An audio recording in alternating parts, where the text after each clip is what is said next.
हम चाहेंगे अपने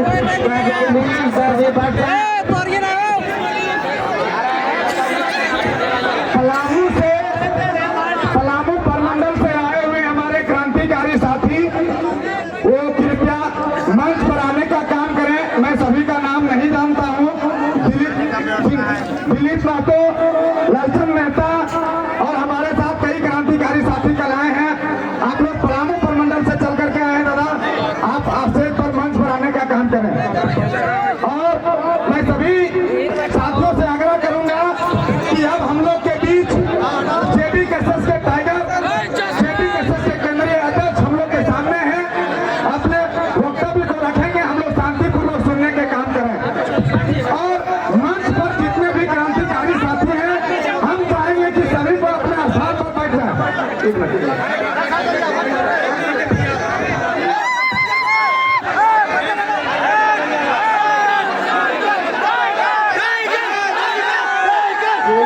और यहाँ गलियारा में जो भी है, मीडिया बंधु जो भी है, कृपया आप अपना जगह तो ले लें अपने अनुसार और फैसला देखने ना करें। देखिए क्या है कि हम लोग का विचारधारा लड़ाई अपना हक अधिकार का है, यहाँ पर इसको शांति बनाए रखें और पलामू के साथी को रहने दें। प्लीज आप लोग बात को समझिए। हम लोग पूरा झारखंड को लेकर चलने वाले हैं, पूरे जाति धर्म को लेकर के चलने, किसी को छोड़ना नहीं है। वो पलामू के साथी कल ही आए हुए हैं, वो कल ही आए हुए, बात समझिए। इसके बाद देना तो अपना बात पर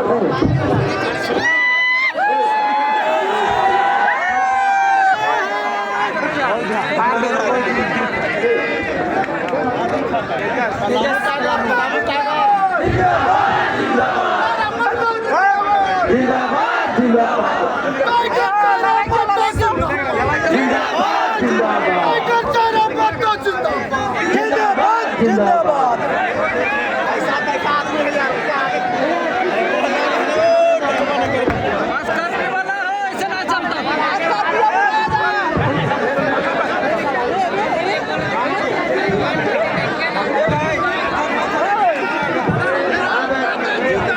टाइगर का स्पीच सभी को होने वाला है, इसलिए आप घर बनाए रखें। टाइगर जयराम माता जिंदाबाद, जिंदाबाद जिंदाबाद। टाइगर जयराम माता जिंदाबाद, जिंदाबाद जिंदाबाद। जेबी कैसेस जिंदाबाद।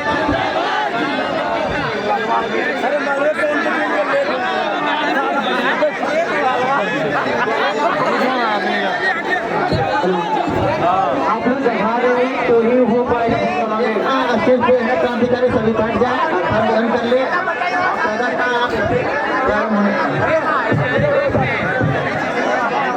हेलो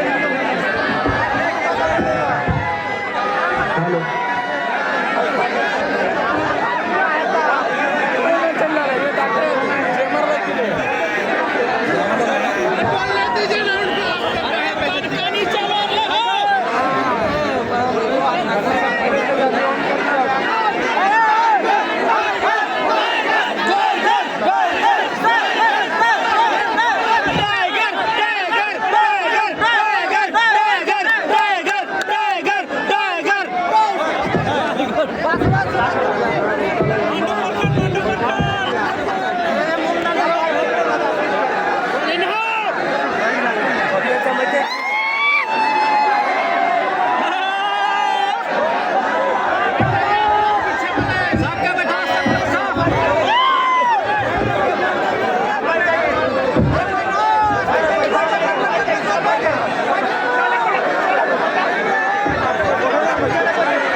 झारखंड के सबसे प्राचीन जिला हजारीबाग, जिसका गठन 1833 में किया गया है। तो झारखंड के सबसे प्राचीन जिला हजारीबाग की सरजमी में जितने भी झारखंडी उपस्थित हैं उन सभी को झारखंडी जोहार। और आज ढलती हुई शाम झारखंड के उगते हुए सूरज का अनुमान कर सकती है। और आप इस कड़कड़ाती ठंड में जिस प्रकार से अपने जगह में हमारे सभी वक्ताओं को गंभीरता पूर्वक एक एक शब्द उनके वचनों को सुन रहे हैं, इससे यह आभास हो चुका है कि हम लोग इस जंग की आधी लड़ाई जीत चुके हैं। बस मतदान जब करेंगे तो पूरी लड़ाई जीत जाएंगे। कि वो खून कहो किस मतलब का जिसमें उबाल का नाम नहीं, कि वह खून कहो किस मतलब का जिसमें उबाल का नाम नहीं, वह खून कहो किस मतलब का जो आ सके देश के काम नहीं। उस दिन लोगों ने सही सही खून की कीमत पहचानी थी जब बर्मा में सुभाष ने उनसे मांगी कुर्बानी थी। बोले स्वतंत्रता की खातिर बलिदान तुम्हें करना होगा, बहुत जी चुके हो जग में तुम्हें मरना होगा। आजादी के चरणों में जो जयमाल चढ़ाई जाएगी, सुनो तुम्हारे शीशों के फूलों से गूंथी जाएगी। यह आजादी का संग्राम भला पैसों पर खेला जाता है, यह शीश कटाने का सौदा नंगे से झेला जाता है। आज जननायक कर्पूरी ठाकुर जी की जयंती है, जैसा हमारे संजय दा बता रहे थे। उस जननायक को नमन करते हैं और नेताजी की पंक्तियों को रखा कि कल नेताजी की जयंती थी। और एक दिन पहले इस देश में आस्था के विषय, करोड़ों लोगों के आस्था के विषय राम अयोध्या में विराजित हुए। चूंकि देश में एक माहौल, एक गीत बना, राम आएंगे, हम तो कहेंगे राम के साथ भगत सिंह भी आए, एपीजे अब्दुल कलाम भी आए, महात्मा गांधी भी आए, सरदार पटेल भी आए, चंद्रशेखर आजाद भी आए, अशफाक अली खां भी आए। लेकिन क्योंकि हम लोग पढ़े लिखे लोग हैं, हमें प्रैक्टिकली और लॉजिकली बात करनी चाहिए। बिल्कुल राम आए, बाकी जितने महापुरुष है वो भी आए, लेकिन क्या वो शरीर से आएंगे? हम पढ़े लिखे लोग हैं, प्रैक्टिकली बात कीजिए, हम लोग लॉजिकली बात कीजिए, इमोशनली नहीं। क्या जो महापुरुष चाहे कोई रहे, राम रहे, कृष्ण रहे, गांधी रहे, कलाम रहे, जिन्होंने अपने शरीर को त्यागा है, वो शरीर के रूप में आएंगे? क्या वो बोलते हुए आएंगे? क्या वो खाते हुए, नाचते हुए, गाते हुए आएंगे? नहीं, वो विचार के रूप में आएंगे। अतः राम का स्वागत है विचारों के रूप में, गांधी का भी स्वागत है विचारों के रूप में, कलाम का भी स्वागत है विचारों के रूप में। फिर शरीर के रूप में कोई नहीं आएंगे, ये प्रैक्टिकली आपको समझना होगा। यानी हम स्वागत करते हैं, राम आएंगे, स्वागत करते हैं। अब आप कहेंगे कि अब तक हमने कभी सभाओं में इसका जिक्र नहीं किया, आज क्यों नहीं? इसलिए कि कुछ दिन बाद हजारीबाग के सांसद राम जी के नाम पर वोट करेंगे, राम जी के नाम पर वोट मांगेंगे। एक बात बताइए, राम का मतलब क्या होता है?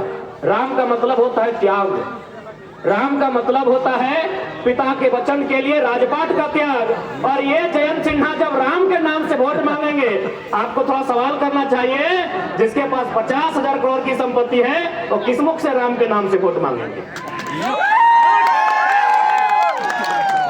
उनसे पूछिएगा कि राम का मतलब क्या है भाई, राम का आदर्श क्या है, राम का चरित्र क्या है, राम का आचरण क्या है, उनसे पूछिएगा। आज लगभग 62 विदेशी कंपनियों में उनका सीधा शेयर है, और ये व्यक्ति राम के नाम से मतदान करेंगे और आप मतदान दे देंगे? 62 कंपनियों में जो हजारीबाग के सांसद हैं, उनका 62 कंपनियों में सीधा शेयर है विदेश में। वो तो आप जानेंगे कि परसेंटेज कितना है, लेकिन मुझे जहां तक जानकारी है 62 कंपनियों में इन ढोंगियों का, इन पाखंडियों का सीधा शेयर है। यदि राम जी के पास 50,000 करोड़ की संपत्ति होती तो वो क्या करते? अरे वो बिशुनगढ़ के 45 मजदूरों को सऊदी अरब में नहीं छोड़ते, वो बिशुनगढ़ के 45 मजदूरों को सऊदी अरब में नहीं छोड़ते जो टॉयलेट का पानी पी रहे हैं। वो बड़का गांव के लोगों में कर्फ्यू का माहौल नहीं उत्पन्न करते हैं जो अडानी प्राइवेट लिमिटेड कंपनी जमीन अधिग्रहण के लिए वहां इस प्रकार से पुलिस प्रशासन भरी है जैसे वो तालिबान लगता हो। और कल ये सच आएंगे और ये भावनाओं के नाम पर, आस्थाओं के नाम पर मत लेने का काम करेंगे। तो क्या राम का चित्र ऐसा ही था? ना कहा है। इसलिए आज राम यानी विचार, राम यानी आचरण, राम यानी आदर्श, राम यानी कर्तव्य। एक भी लक्षण वर्तमान जो सांसद है, क्योंकि यहाँ सबसे ज्यादा हिंदू मुस्लिम के नाम से मतदान होता है, एक भी लक्षण राम का इनमें नहीं दिखता है। ये तो ऐसे लोग हैं जिनके कारण एक और हमारे राज्य में भुखमरी है, हमारे राज्य में गरीबी है, पलायन है, विस्थापन है। और आपको जानकारी होना चाहिए पूरे झारखंड में सबसे ज्यादा अगर विस्थापन कहीं है तो हजारीबाग जिला, हजारीबाग लोकसभा के बिशुनगढ़ प्रखंड में। इसलिए आज मैं आपसे यही कहना चाहूंगा कि जब मत की बारी आए ऐसे व्यक्ति को चुनिएगा जो आपकी बातों को दिल्ली में रख सके, जो आपकी बातों को दिल्ली को मजबूत कर सके, जो आपकी लड़ाई को लड़ सके। एक बात सभी जानते हैं, चाहे मीडिया के कर्मी हो या प्रशासन के लोग हो या सरकारी कर्मचारी हो, हर कोई यहाँ अपने इस जीवन में चाहता है कुछ संपत्ति का अर्जन करके चले जाए। लेकिन आपको जानकारी होनी चाहिए आज जिस प्रकार से झारखंड का माहौल बना है, कहीं सड़क चौड़ीकरण के नाम पे, कहीं डैम के नाम में, कहीं तालाब के नाम में, कहीं माइंस के नाम में, कहीं फैक्ट्री स्थापित करने के नाम में हमारी जमीनें कौड़ी के भाव ले रहे हैं। यदि आज हमारे पास दिल्ली में शख्स नहीं होगा जो हमारे लिए लड़ सके, तो आने वाले दिन ऐसा होगा कि झारखंड एक खंडहर के रूप में होगा, हम और आप केवल तमाशा देखेंगे। मैं आपके माननीय सांसद की एक करतूत सुनाता हूँ। करतूत और कारनामा में फर्क होता है, जैसे क्लेवर और कनिंग होने में फर्क होता है। दोनों का मतलब चालाक होता है, लेकिन एक का मतलब धूर्त होता है। तो मैं इनकी एक करतूत आपको सुना रहा हूँ। आपके जो यशस्वी नरेंद्र मोदी जी के नाम पर ये वोट लेंगे, माननीय जयंत सिन्हा, इनका बाप भी संसद रह चुके, अपना बेटा को बनाने की तैयारी में है। राजरप्पा में प्रोजेक्ट आया था। आज समझिए कि किस प्रकार झारखंड को खोखला किया जा रहा है, किस प्रकार हमारी बुनियादी ढांचे को बर्बाद किया जा रहा है, किस प्रकार हमारे रोजी रोजगार को परदेशों के हाथों बेचा जा रहा है। वहां एक प्रोजेक्ट आया था, चूंकि सांसद हैं, दिल्ली से टीम आई थी, तो सांसद की एक कुर्सी लगी हुई थी। सांसद महोदय कुर्सी में बैठते हैं, अंदर जो दिल्ली की टीम आई थी, 5 सदस्य या 7 सदस्य टीम थी, उनसे पूछा सांसद महोदय ने, यशस्वी सांसद, आपके लोकप्रिय सांसद, आपके धर्मात्मा सांसद, अब भाई राम के नाम से वोट मांगते तो धर्मात्मा ही होंगे, और आपने दिया है। इस धर्मात्मा सांसद ने पूछा कि ये प्रोजेक्ट कितने में कंप्लीट हो सकता है? बोला सर हार्डली 15 से 20 करोड़ में पूरा हो जाएगा। इस धर्मात्मा, आपके लिए धर्मात्मा, हमारे लिए कहीं ना कहीं ये मानव के रूप में छुपे दानव है। इसने कहा इसको 250 करोड़ बनाइए।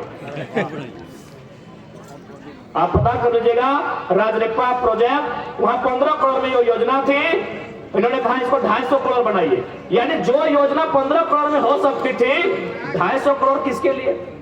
अपने लिए, अपनी पत्नी के लिए, अपनी साली के लिए, अपनी सरहद के लिए।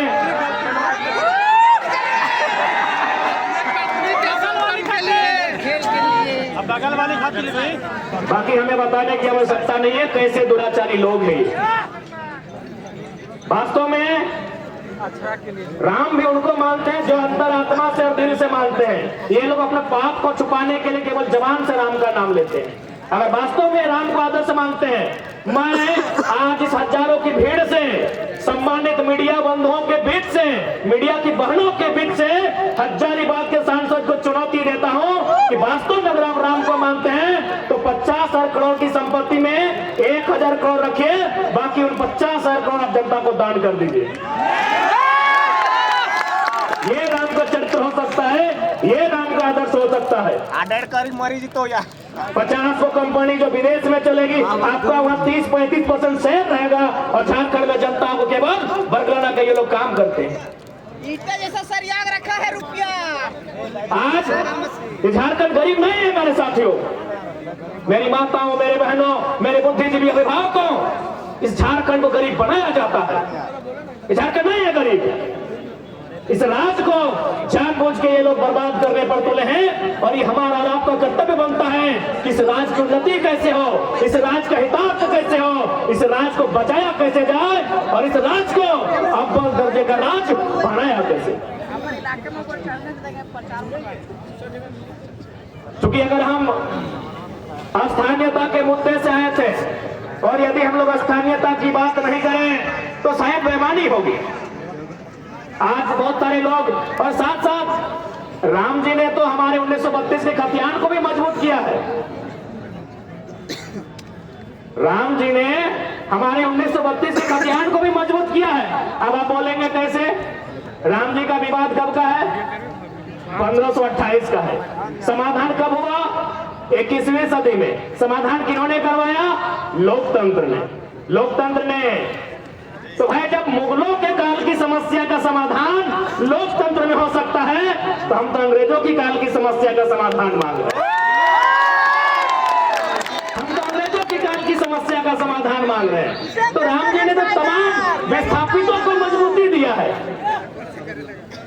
तमाम विस्थापितों को जिनका जमीन 50 साल पहले टाटा ने लिया है, डीवीसी ने लिया है, वेदांता ने लिया है, सीसीएल ने लिया है, बीसीसीएल ने लिया है, ईसीएल ने लिया है, एचईसी ने लिया है, हिंडाल्को ने लिया है, मगध, आम्रपाली, एनटीपीसी ने लिया है, 50 साल पहले लिया है। जब राम जी की समस्या का समाधान 500 साल बाद यही लोकतंत्र का बुनियादी, यही लोकतंत्र का सर्वोच्च न्यायालय करता है तो 50 साल पहले जो हमारा जमीन अधिग्रहण हुआ है विकास के नाम पे, जो आज खाली पड़ा है, जो टाटा के कब्जे में है, कहीं एचईसी के कब्जे में है, कहीं हिंडाल्को के कब्जे में है, कहीं एनटीपीसी कब्जे में है, तो क्या हमारा भी अधिकार नहीं बनता है कि लोकतंत्र उसका समाधान करे? बनता है कि नहीं बनता है भाई?